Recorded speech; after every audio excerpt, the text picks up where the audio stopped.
نحمدہ و نصلی علی رسولہ الکریم اما بعد فاعوذ باللہ من الشیطان الرجیم بسم اللہ الرحمن الرحیم۔ انشاءاللہ ان قریب جو ہے بہت ہی جلد قربانی کا مہینہ شروع ہو جائے گا، اور یہ اسلامی اعتبار سے یہ آخری مہینہ کہلاتا ہے، یعنی ذی القعدہ اور ذی الحجہ۔ یہ ذی الحجۃ الحرام جو ہے یہ اسلامی اعتبار سے آخری مہینہ ہے۔ جیسے آپ شمسی اعتبار سے لیجئے گا تو دسمبر آپ کا آخری مہینہ ہوتا ہے، تو اسی طریقے سے اسلامی روح سے یہ جو مہینہ آنے والا ہے قربانی کا، یہ آخری مہینہ ہے۔ تو اس مہینے میں ہم اور آپ قربانی کرتے ہیں۔ قربانی کس چیز کی ہوتی ہے؟ مال کی قربانی کرتے ہیں۔ وہ جانور جو ہے ایک طرح سے مال ہی ہے۔ پہلے زمانے میں لوگوں کے پاس جانور جس کے پاس زیادہ ہوتا تھا تو اسے بڑا مالدار تصور کیا جاتا تھا اور بڑا مالدار وہ ہوتا تھا۔ اسی طرح آج ہمارے زمانے میں کسی کے پاس جانور تو نہیں، بلکہ اگر پیسہ ہو، روپیہ ہو، نوٹ ہو، گاندھی جی ہو، تو وہ زیادہ ہی مالدار تصور کیا جاتا ہے۔ تو اللہ تعالیٰ نے صاحب نصاب جو مالدار شخص ہے ان پر رمضان میں، رمضان کے علاوہ بھی سال اگر گزر جائے تو زکوٰۃ اس پر فرض ہوتا ہے، ٹھیک ہے نا۔ حج ہے، یہ بھی مالداروں پر فرض ہے۔ اگر مالدار ہے اور حج نہیں کرتا کہ 5 لاکھ روپے خرچ ہو جائیں گے، تو پھر یاد رکھیے ہمیشہ کہ ایسے شخص کے بارے میں اللہ کے حبیب علیہ السلام فرماتے ہیں جس کو استطاعت ہو حج کرنے کی اور حج نہ کرے تو یہود و نصارہ ہو کر مرے، محمد رسول اللہ کو اس سے کوئی پرواہ نہیں۔ اس طرح حدیث کا مفہوم ہے۔ تو اسی طرح قربانی کیا ہے؟ قربانی ہم اگر سمجھنے کی کوشش کریں تو آپ کو سمجھ میں آئے گا کہ یہ مال کی قربانی ہے۔ آج دیکھا جاتا ہے کہ لوگ جانور خریدنے جاتے ہیں تو جانور میں خاص طور پہ جو چیز پر فوقیت ہوتی ہے وہ یہ ہوتی ہے کہ جانور کیسا ہے، اس میں مال کتنا نکلے گا، نہیں نکلے گا، یہ ہم زیادہ فوقیت کرتے ہیں۔ لیکن دراصل قربانی کس چیز کا نام ہے اگر آپ دیکھیں گے تو آپ جو دعا پڑھتے ہیں اس میں ایک لفظ آتا ہے ان صلاتی و نسکی و محیایا و مماتی۔ ایک جملہ ہے جو ہم پڑھتے ہیں ان صلاتی و نسکی و محیایا و مماتی للہ رب العالمین، کہ بے شک میری نماز اور میری قربانی، میرا جینا، میرا مرنا، یہ سب اللہ کے لیے۔ یعنی قربانی کرنا کس کے لیے ہے؟ اللہ رب العالمین کے لیے۔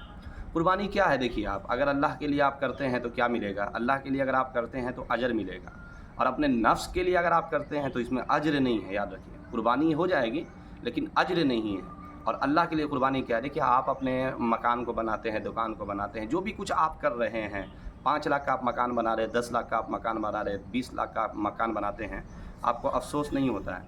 لیکن ذرا اگر مثال کے طور پر کوئی مہنگا، جیسے کیا بولتے ہیں، دینی اعتبار سے کوئی چیز میں خرچ ہونے لگ جائے تو ہمیں تھوڑا سا اندر سے عجیب لگنے لگتا ہے کہ اتنا مہنگا ہو گیا۔ جیسے مثال کے طور پر جانور کے بارے میں لوگ کہہ رہے ہیں کہ بڑا مہنگا ہو گیا جانور، بڑا مہنگا ہو گیا جانور۔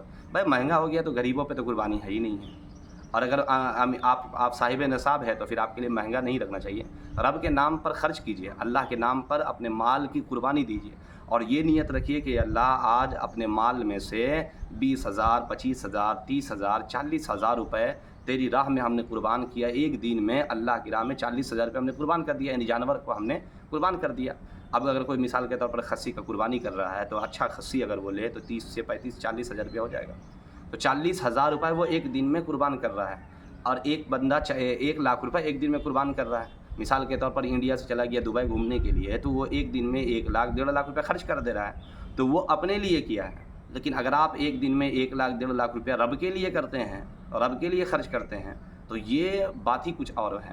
اس لیے ہمیں چاہیے کہ ہم قربانی اپنے رب کے لیے کریں، اور جب رب کے لیے کیجیے گا تو پھر آپ ہمیشہ یاد رکھیے ایک ذہن بنائیے، اور ذہن کیا ہے کہ ہمیں قربانی کی دعا میں یہ بتایا گیا ہے کہ ہماری نماز بھی اللہ کے لیے ہونی چاہیے، ہماری قربانی بھی اللہ کے لیے ہونی چاہیے، اور بات کی انتہا ہو گئی کہ ہم جو جی رہے ہیں نا یہ اپنے اللہ کے لیے جئیں، ہم جو مر رہے ہیں نا یہ اپنے اللہ کے لیے مریں، اس لیے کہ ہمارا مومن کا جینا بھی رب کے لیے ہوتا ہے، مومن کا مرنا بھی رب کے لیے ہوتا ہے۔ تو ہمارا جینا اور مرنا یہ سب اللہ کے لیے ہو۔ ہاں یہ اللہ کی طرف سے ہے کہ دیکھو جب آپ اپنے رب کے لیے قربانی کرو گے تو اس کا بینیفٹ اور اس کا فائدہ یہ ہوگا، جیسے آپ نماز کی پابندی کرو گے نا بھائی، نماز کی، تو اس کا فائدہ کیا ہوگا؟ ایک تو اللہ کی عبادت ہو جائے گی، دوسرا آپ کی صحت صحیح ہو جائے گی نا۔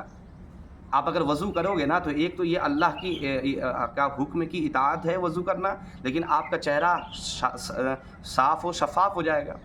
آپ اگر مثال کے طور پر صبح صبح اٹھ کر کے چل رہے ہو نا، اس لیے کہ صبح صبح اٹھ کے چلنے سے صحت کو فائدہ ہے، تو ٹھیک اسی طریقے سے نماز پڑھنے سے صحت کو فائدہ ہے۔ اس پر دنیا بھر کی ریسرچ موجود ہے، آپ پڑھیں کہ نماز میں رکوع کرنے سے کتنا فائدہ ہے، سجدہ کرنے سے کتنا فائدہ ہے۔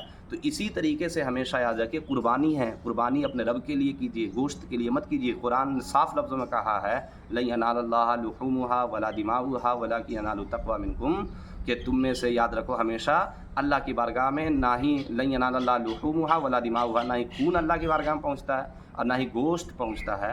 کیا پہنچتا ہے اللہ کی بارگاہ میں؟ تو تقویٰ پہنچتا ہے. آپ جس مقصد کے لیے قربانی کر رہے ہیں اس مقصد میں سب سے اہم مقصد یہ ہونا چاہیے کہ ہمیں اللہ کے لیے قربانی کرنی ہے، اور جو اللہ کے لیے قربانی کرتا ہے اللہ اس کی قربانی کو قبول فرماتا ہے. اللہ تبارک و تعالی ہمیں اور آپ کو ہمیشہ اپنی رضا کے لیے قربانی کرنے کی توفیق عطا فرمائے.